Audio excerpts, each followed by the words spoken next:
घंटा तक अपना स्पीच देते हैं और ये अपने आप में सागर है, समुद्र है। जब ये निकालने लगते हैं तो रुकते नहीं हैं। चूंकि हम लोग का प्रोग्राम शॉर्ट टाइमर का है और पहली बार हो रहा है, इसलिए हम कम समय में बातों को रखवाने का प्रयास कर रहे हैं। कहते हैं कि देखिए साहब, फैसला जो कुछ भी हो मंजूर होना चाहिए, फैसला जो कुछ भी हो मंजूर होना चाहिए। आप सुखू दास जी के दरवाजे पर आए हैं, इसलिए आप लोगों का स्वागत भरपूर होना चाहिए, इसलिए आप लोग पानी उनी चलाते रहे। कहते हैं कि सभी श्रोतागण अपने दिल पर रखिए काबू, सभी श्रोतागण सुनने वाले अपने दिल पर रखिए काबू, क्योंकि अब आपके बीच थोड़ा सा रुकेंगे हम। आपके बीच दो वक्ता, जो एक सर है जिनका नाम है गया प्रसाद यादव, जब ये बोलने लगेंगे तो आप लोग डोलने लगेंगे। इनके बाद हम बुलाएंगे, इसलिए पहले हम बोले कि आप लोग दिल थाम के बैठे, बात भी समझना है, उस काम को भी करना है। तो अपने श्रोतागण अपने दिल पे रखे काबू, क्योंकि अब आपके बीच आ रहे हैं रवि बाबू। रवि बाबू अपने आप में लगातार शादी विवाह करवाते हैं और हमको बेटा जैसा मानते हैं, लगातार इनका सहयोग रहता है। और एक कीमती समय, आज इनके यहाँ वोट गिर रहा था, उस वोट के कार्यक्रम को छोड़ के यहाँ पे मेरे यहाँ प्रोग्राम है, इसलिए रवि राय यहाँ पे उपस्थित हुए हैं। मैं उन्हें पुनः बधाई, धन्यवाद और अपने तरफ से ग्रैंड सैल्यूट देता हूं कि इन्होंने अपने कार्यक्रम को छोड़ के वोट गिराने के बाद, मेरे चलते ये सुबह 8 बजे से लाइन में लग के अभी वोट गिरा के यहाँ पे सम्मिलित होने का काम किए हैं। रवि राय जी के लिए जोरदार ताली।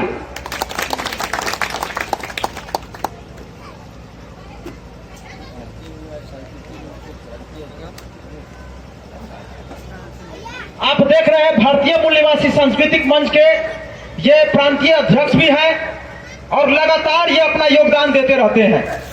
रवि राय जी।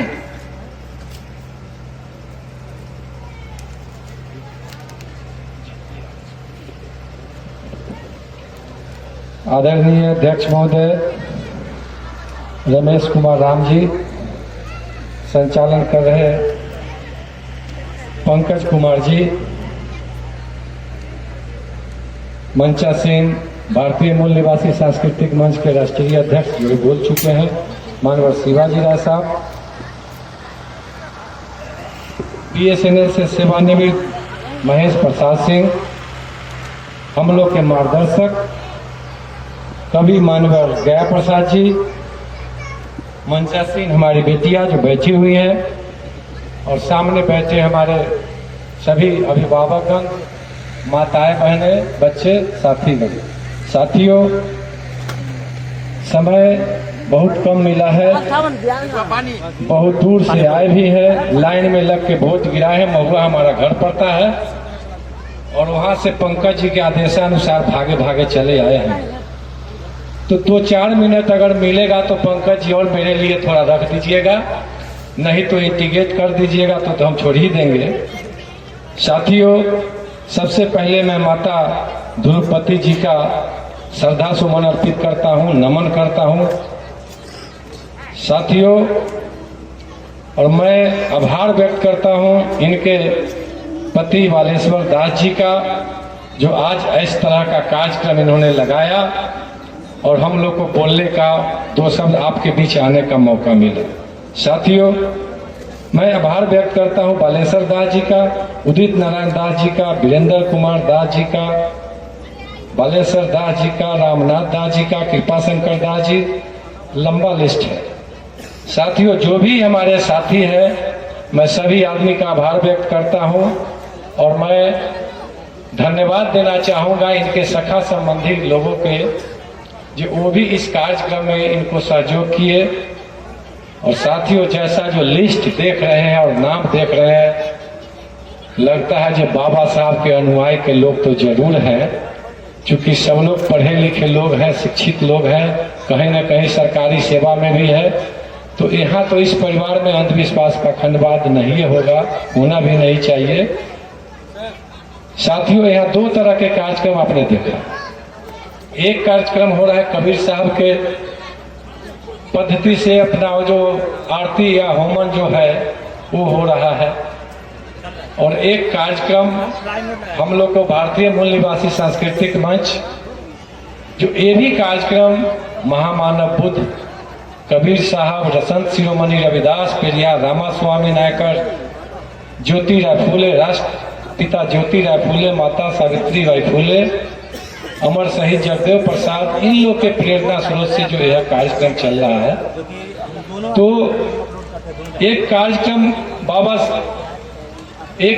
कबीर साहब के अनुयायी के हिसाब से मोमन चौका हुआ है, और एक कार्यक्रम ये भी है साथियों, हम लोग भी कबीर साहब के ही अनुयायी, और हमारे शिवाजी बाबू तो प्योर कबीर साहब के ही बात रखते हैं। समय कम मिला, पंकज जी समझ नहीं पाए, उनको समय कम दे दिए।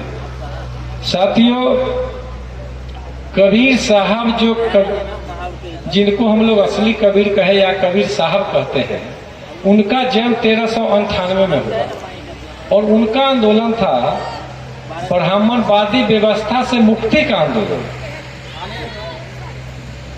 और 16वीं शताब्दी में जो एक चुरामन साहू हुआ करते थे, उनको ब्राह्मणों ने ला दिया और उनको कबीरदास के रूप में परिणत कर दिया। तो कबीर साहब को जो ओरिजिनल जो आइडियोलॉजी को मानने वाले लोग हैं, वो ज्यादा आरती चौका नहीं करते, लेकिन ब्राह्मणवादी व्यवस्था ने सोचा जो हमारा तो सब पूजा पाठ खत्म हो जाएगा कबीर साहब के अनुयायी में, तो क्यों नहीं कबीर दास को एक बना करके और उनको ला करके आरती चौका पूजा उसमें भी ला दे, ताकि हमारे जो मानने वाले लोग हैं, चाहे इस भारत के जो मूल निवासी लोग हैं, वो देखेंगे जो ब्राह्मणों द्वारा कोई कार्यक्रम कराने में यहाँ भी हमको पैसा लगता है, यहाँ भी कपड़ा लगता है, यहाँ भी खर्चा लगता है, और वहाँ भी कबीर दास के होमन कराने में वहाँ भी खर्चा लगता है, वहाँ भी कपड़ा लगता है।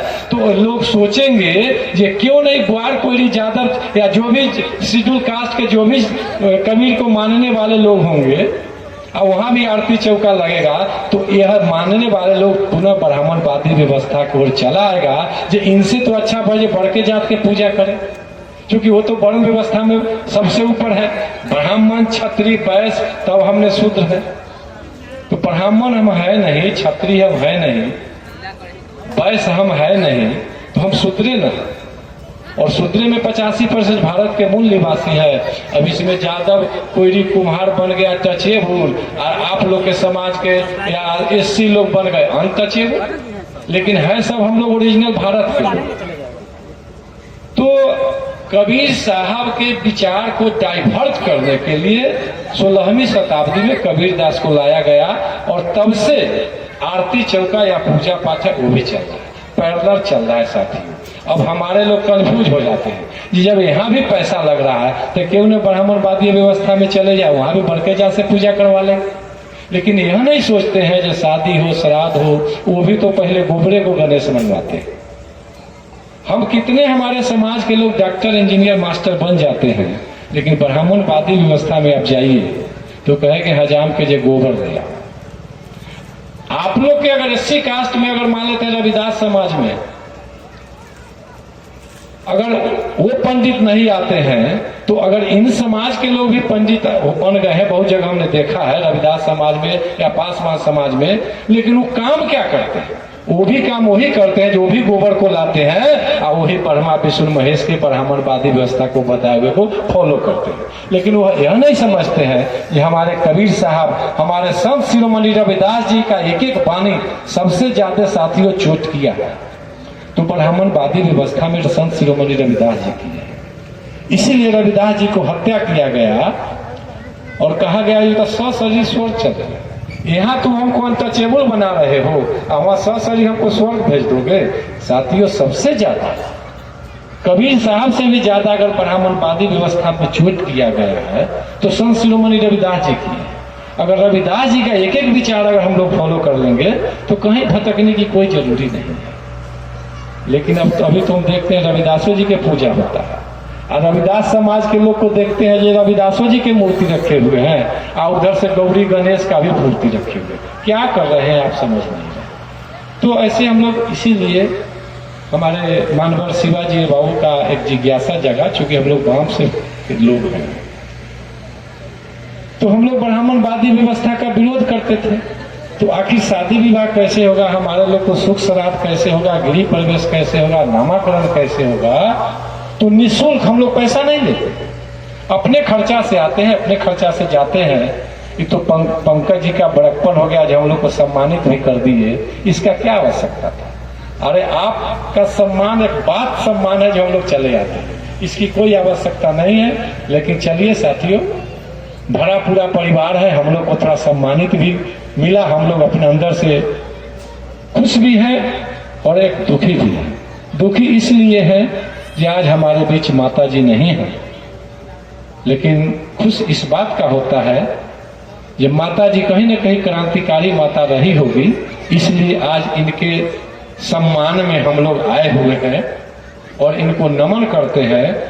अगर यही काम ब्राह्मणवादी व्यवस्था से होता तो कोई ब्राह्मण आपके माता जी पर फूल चढ़ाने नहीं जाता, आपके महापुरुषों को पे फूल नहीं चढ़ाता, वो ब्रह्मा विष्णु महेश पे फूल चढ़ाता है। साथियों, ब्राह्मणवादी व्यवस्था में जो लोग मानने वाले लोग हैं, वो जब कोई आदमी हमारे मर जाते हैं, मरने से पहले जब बच्चा जन्म लेता है, थोड़ा 2 मिनट और मैं ले लूं, बच्चा जब जन्म लेता है तो उसी समय से ब्राह्मणवादी व्यवस्था के मानने वाले लोग चला जाएगा ब्राह्मण के और कहता है जब बउआ के तनी ग्रह नक्षत्र नाम देख लियो, तो उनका जब नाम देखते थे, ग्रह नक्षत्र देखते थे, तो अगर आप पैसा वाले हैं तो आपको 27-28 क्या क्या ग्रह बता देते थे। अगर उनके लिए बहुत पूजा का साधन बता देते हैं वो, अगर गरीब है तो कहेंगे जो 27 को खोरो उखाड़ लीजिए, जंगल उखाड़ लीजिएगा, आपको ग्रह कट जाएगा। और नाम धर लेते थे गनौरा, मनौरा, धनौरा, तो नाम से भी साथियों पता चल जाता था कि कौन जात के आदमी होगा। और हम लोग बाबा साहब के संविधान मिला तो पढ़ लिख करके थोड़ा सा अपने रख लेते हैं, फिर भी ये जाते हैं पंडित जी से पूछने। अरे साथियों, बच्चा पैदा आपने किया, नाम धरवाने उससे जाते हैं, शादी विवाह का दिन धरवाने उससे जाते हैं। आप कहते हैं जब डॉक्टर इंजीनियर पढ़े लिखे हैं, अब 5वां पास ब्राह्मण आपको दिन देख के देता है।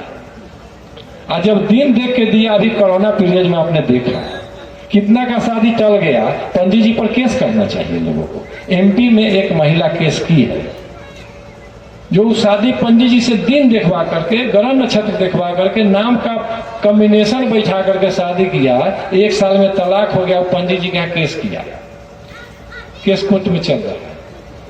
तो साथियों, जिंदगी से ही ब्राह्मणवादी व्यवस्था में हम लोग पढ़ के ठगाते हैं, फिर शादी विवाह में भी उसी तरह ठगाते हैं। और जब आदमी, साथियों, शादी विवाह में कितना बड़ा बात होता है, मंच में समय नहीं है।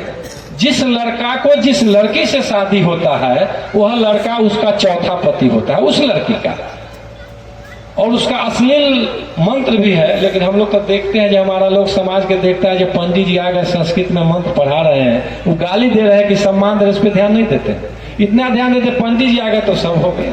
लेकिन हम लोग शादी विवाह करते हैं, पंकज जी तो कितना बार गए हैं, करवाते हैं।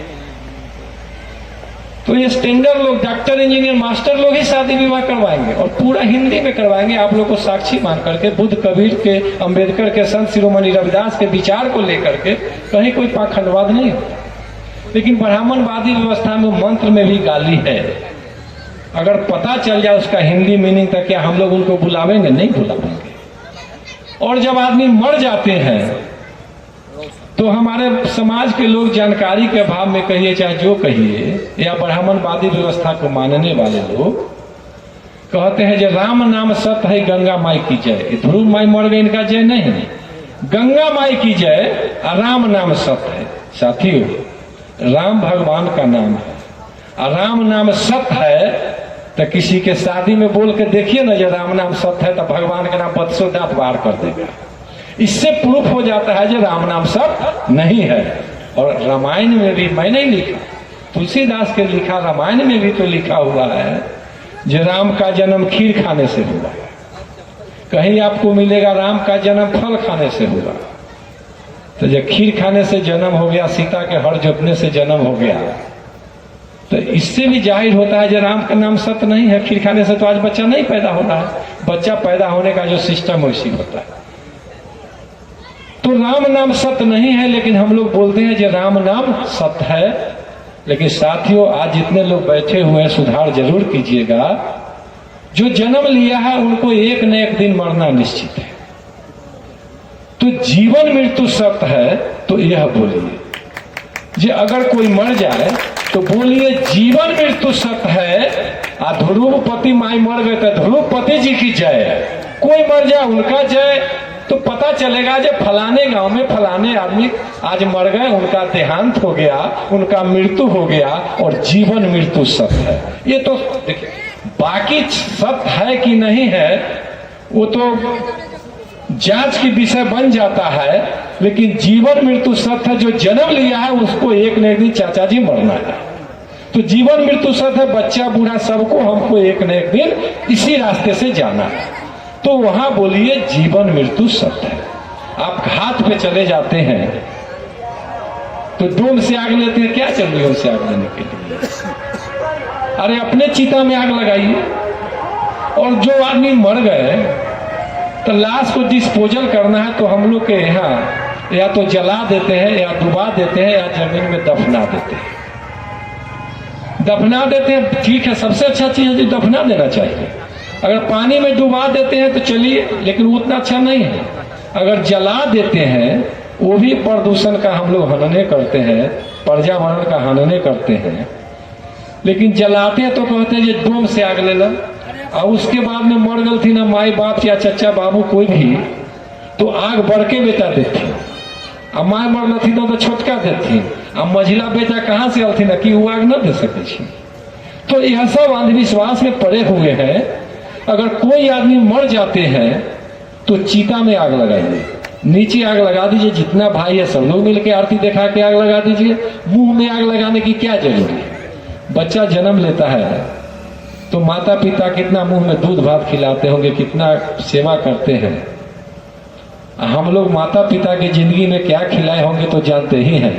और वहां जाकर मुंह में मध मखाना जैसा सर बोले जो बाएं हाथ से खिलाते हैं, तो बाबू हमारा दाहिना हाथ से खा रहे हैं। ऑपरेटर महोदय, आपका जनरेटर में कुछ गड़बड़ी है, आप वहां जाकर के देख लीजिए। ऑपरेटर महोदय, आप जनरेटर चेक कर लीजिए। पानी टंकी में नहीं है, लाइन नहीं है। तो साथियों, वहां भी अपमान हो रहा है। तो माता पिता को या किन्हीं आदमी को मानव सेवा सबसे बड़का सेवा है।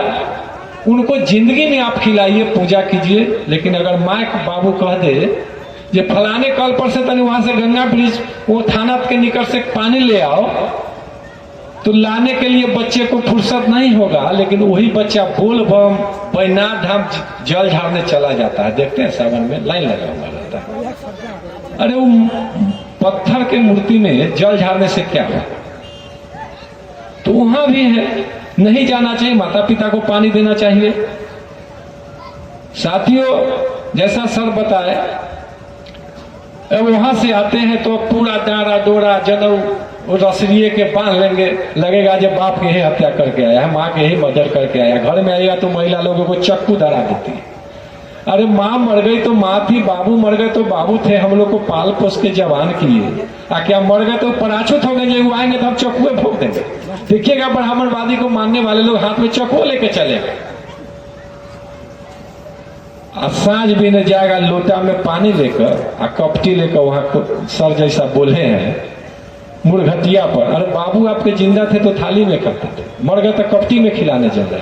अगर खिलाना ही है तो जिंदगी में खिला देते। अगर मन नहीं मान रहा है, मरने पे भी आप खिलाने जा रहे हैं, तो वहां नहीं जा करके आप आंगन में इनके नाम से अरमाइन या जो भी बना करते हैं थाली में रख करके माता पिता के जो भी मर गए उनके नाम से न्योज काट दीजिए और अपने प्रसाद सब लोग परिवार लोग खा लीजिए।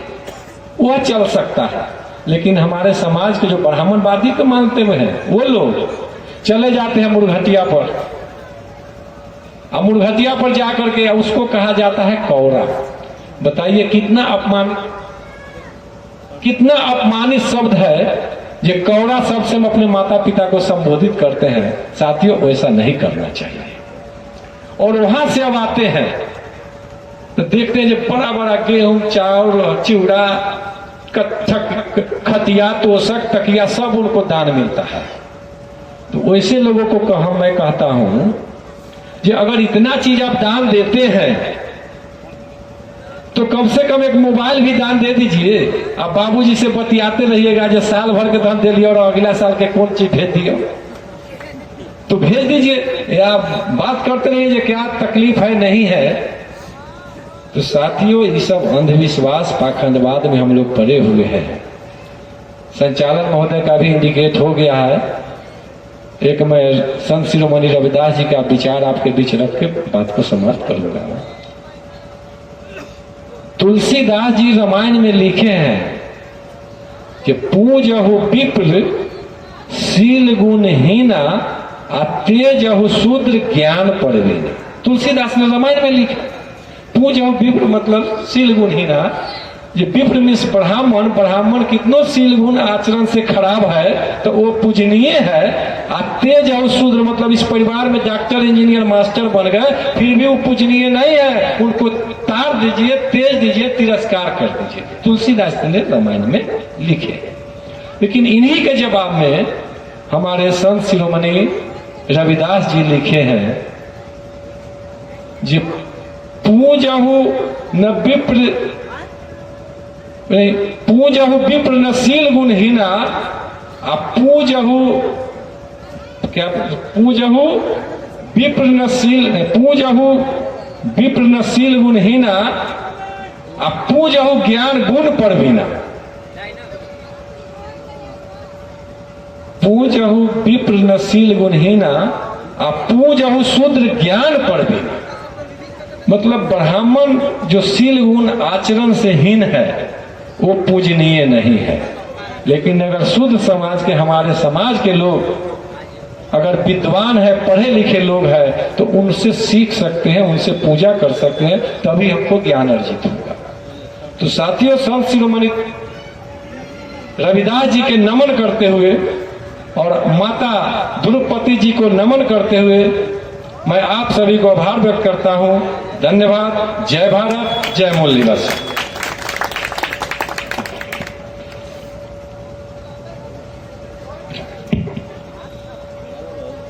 बहुत बहुत धन्यवाद। अभी आप रवि राय जी को सुन रहे थे। आज पहला प्रोग्राम है, आप लोगों से मैं लगातार माफी चाहता हूं कि पहला प्रोग्राम है, समय कम दिया जा रहा है। हो सकता है किसी, अब आपको पानी के बारे में समझाते समझाते आधा लाइन पर कटिंग कर देते हैं हम लोग, तो इसको ये नहीं समझिएगा, आपको जरूरत होगा ये हर एक चीज को डिफाइन करेंगे और एक एक बोले हुए चीज को। नरेश जी से आग्रह है कि अपने बाजा का साउंड सही करें। तो मैं आप लोगों से आग्रह करता हूं, किन्हीं व्यक्ति को